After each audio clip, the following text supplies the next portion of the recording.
Hello, friends. Welcome to, see, I have too many shows. City Clips. This one's all about City Clips today. And I was about to say some other shows. If you know what I am up to, I am co-founder of CityClips.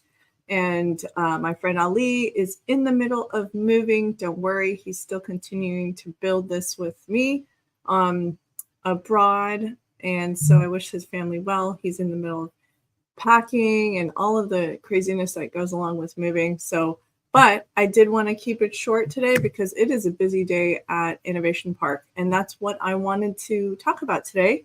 Innovation Park is one of those places that if you talk to, the average original Tallahassee neighborhood friendly person, like I'll ask people just out of curiosity to see like how many people are aware about Innovation Park and what's going on there. And most people, I would bet that more than half or more than average of Tallahassee folks just do not know what's going on here at Innovation Park. As some of you may not know, this office right now where I'm at is at the Collins Building, formerly known as Collins Building, right now called Idea Lab at Innovation Park.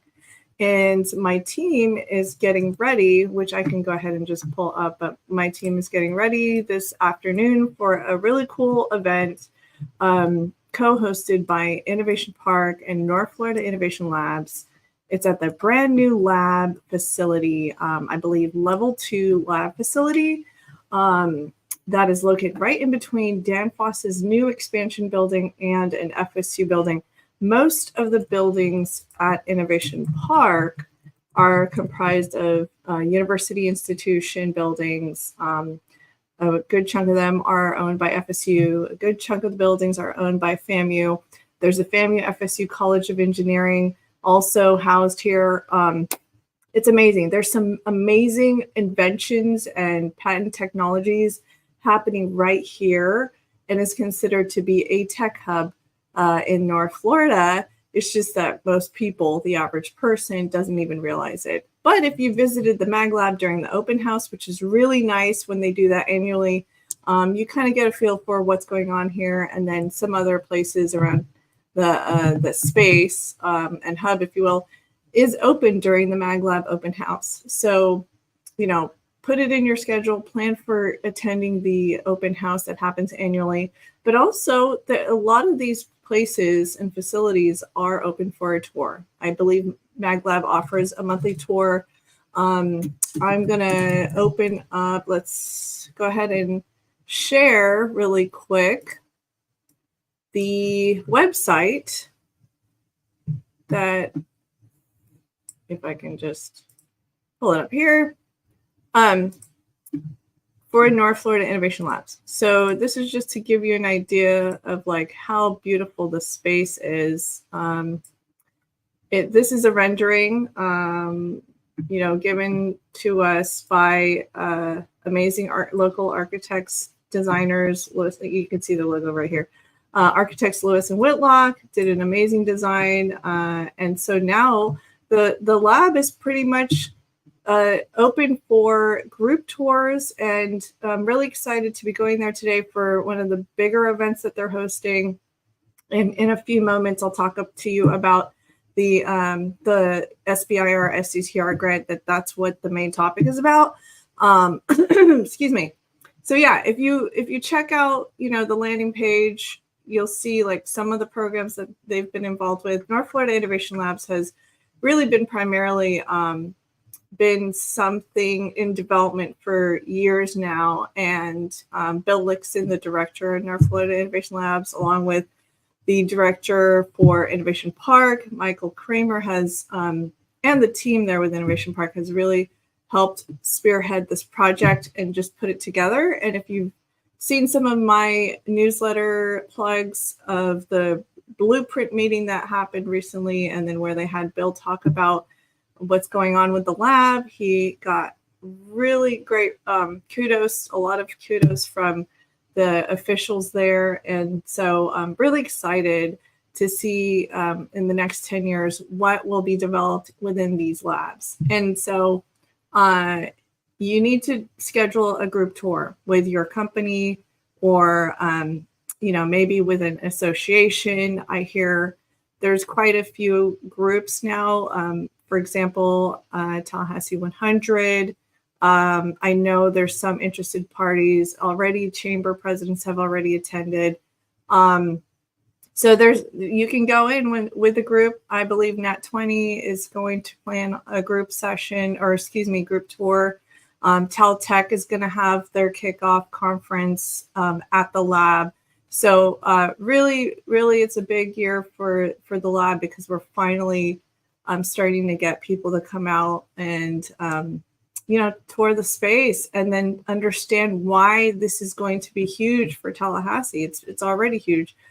Because spaces like this in innovation districts in other communities, for example, the Triangle in North Carolina, and I know people who are anti-Gator, anti-UF, like, sorry to mention, but this is a long time coming for FSU, because like our little neighbor down just a few hours away, UF Innovate, has reaped the benefits of investing in something like this maybe 20, 30 years ago already. And so now they're reaping the benefits of the tech that has been developed there over the years. And you can just see why Gainesville is about to pretty much, and they're already, they're seeing little tech neighborhoods, development projects happening around Gainesville that is really, really impressive. And then me coming from San Francisco and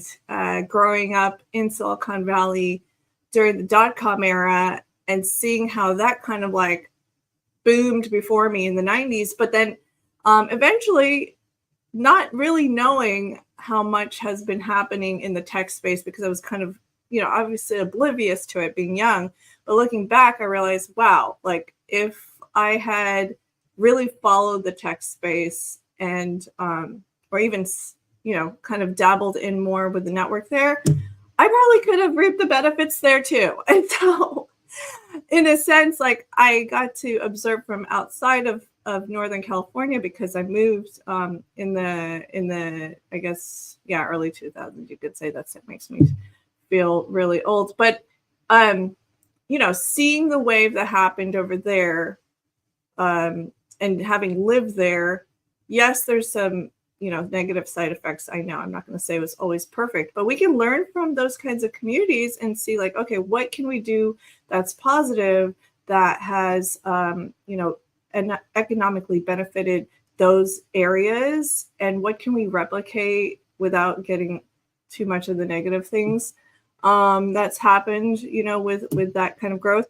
But anyways, so what I'm doing is like looking at the perspective, like, okay, I kind of missed that wave, where I could have been a part of it. But here, looking at how everything is unfolding in the Florida tech economy, Florida ecosystem, and then here in North Florida, how can we be a part of it? How can we also learn from other areas and grow in a same way, but then, probably ethically, responsibly, and safely? How can we do something better, a better version of that? So like if you check out this video here, it explains where Innovation Park is, and this video is great. It's really helpful to understand more about Innovation Park. And so let me talk really quick about the event. If I can pull it up. Cool. Awesome. So today's event, before I keep rambling on, because I'm going to sign off soon and got to get some things ready for the event. So today's event, I'm really excited to say that is pretty much booked out. Like we've kept it, like I kept saying, okay, should I cap it at a number? And I'm like, I was never given the order to cap it at a final cut, but we're pretty much expecting a full room at the capacity that the event space can hold. But it's awesome because this is just really a kickoff and an intro. Mike Tempanowski has a lot of experience with securing this type of funding. So if you've not heard about it, and it explains here, I share this on CityClips. America's Seed Fund is a fund at the federal level that pretty much supports projects, research projects, and tries to help facilitate and, in a sense, accelerate startups that invest in innovations that are impactful to the country, impactful to the community. I think I attended one of Mike's events not too long ago, and he said, he said that he had secured millions for some local innovators here. And literally you can work on a project, like, for example, this is just hypothetically, like if you want to try to invent the next flying car, this is what you can seek for non-dilutive funding. And non-dilutive funding means that they do not take any ownership, non-equity. Like usually investors expect some piece of the pie in return for lending their money to you. Same thing with banks. Obviously, if you borrow from a bank, you're going to probably have to pay them some money. So anyways, this is really ideal for anyone who wants to do a research project. It explains here that the seminar, it talks about SBIR, which is Small Business Innovation Research, and then STTR, which is Small Business Tech Transfer Research Programs. And so it's, if you are interested, you're faculty, you're a grad student, and you're a small business, the reason why it applies to small businesses is that these people have to partner with a small business in order to qualify for these types of funding. And this is non-dilutive funding, guys. And it's at the $3 billion level. And what I'm saying is it's in total, and you can get a piece of the pie. Like you can get 50,000 to $1 million, probably even more. And we've seen bigger companies come in to claim this type of funding. Why not some folks from Tallahassee, some folks from FAMU, FSU, TCC? Why not try to apply for this? Because it's there, it's available, it's sitting there. So Mike Tadnowski will do some series of events to do the trainings on how to qualify for this type of funding. And let me go ahead, because I know I did it. Yeah. So even though this is today, and maybe it's too last minute for you to try to attend, which is fine because it's going to be booked out. Try to go to the next one. They're going to have several this year. And yeah, it's really exciting, because I'm excited, even though I'm not going to be the one doing the research. I just think this is a great opportunity for Tallahassee, and we're finally going to have, it's going to take some time. It's not going to be an overnight success, but I think in the next 10 years or so, maybe sooner, we will get somebody, coming up with the next Taxol or next innovation that commercializes, and, who reaps the benefit. Not only does the founder reap the benefit, but it creates jobs, more economic growth for the Tallahassee community and North Florida in general. Anyways, that's it. Please subscribe to cityclips.net to find out more events like this. I have some other event partners in the works, and excited to talk about those in the next future. Would love to hear from you guys. If there's some topics you'd like to learn about related to the Tallahassee business and tech community, would love to hear from you. We're almost done with finalizing our tech companies list and all kinds of things. We're researching on multiple things at the same time. And then I'm trying to keep clients happy at the same time. So please bear with us. Thank you very much, guys. Would love to see you guys next time. Bye.